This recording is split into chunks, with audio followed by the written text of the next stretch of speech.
Përshëndetje miq, uroj të jeni mirë dhe mirë se erdhët në kanalin tim. Po dëgjohemi përsëri me recetën e radhës. Sot kam përgatitur një nga recetat tradicionale të vjetra, nëse mund ta quaj kështu, janë romstekët e dasmave, ju kujtohen apo jo? Nëse ju kujtohen dhe ju kanë munguar shija e tyre, nuk e keni iden sa lehtë përgatiten në shtëpi. Ju duhen 400 gram mish viçi i grirë.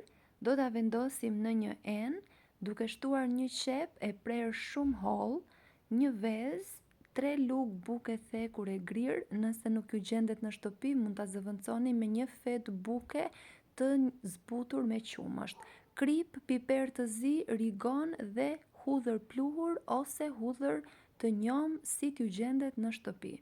Masën do ta përziejmë shumë mirë, në fillim me ndihmën e një luke, më pas me ndihmën e duarve derisa të na formohet një brumë prej mishit të grirë. Pasi është gati, do t'i japim formën kështu si tregohet në video me duar. Dua t'ju kujtoj se nëse jeni i ri në kanalin tim, mos harroni të bëni subscribe, të shtypni butonin e ziles.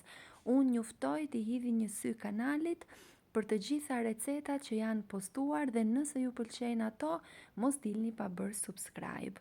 Në një tjetër enë do përzijem shumë mirë 2 vezë dhe një tjetër enë 2-3 lugë miell gruri. Dhe romstekët që përgatitëm, fillimisht do t'i lyejmë me miell, me kujdes, më pas do t'i lyejmë me vezën. Tek lyerja e romstekëve me miell dhe me vezë duhet pa kujdes, jo pa qëllim, kam përdorur duart në mënyrë që t'i lyejmë me kujdes pa e prishur formën. Pasi janë gati, do t'i skuqim në të dy anët shumë mirë duke i kthyer. Do shihni që pasi t'i vendosni në vaj duke u skuqur, forma e tyre nuk do prishet as pak, pra do të lidhen. Është kënaqësi për mua të mësoj se nga cili vend i Shqipërisë apo i botës më ndiqni. Nëse keni dëshirë, mund të ma shkruani në koment. Dhe siç e pat, mënyrën e përgatitjes janë shumë të thjeshtë, nuk është nevoja më të presim dasmën e radhës si në vite më përpara për të ndier aromën e romstekëve, por mund t'i përgatisim shumë lehtë në shtëpi. Nëse i keni harruar, provojeni dhe shijojeni, pasi do t'ju kthejnë shumë pas në kohë me shijen e tyre. Nëse ju pëlqeu kjo recetë, mos harroni të lini përshtypjen tuaj në koment. Faleminderit që më ndiqni.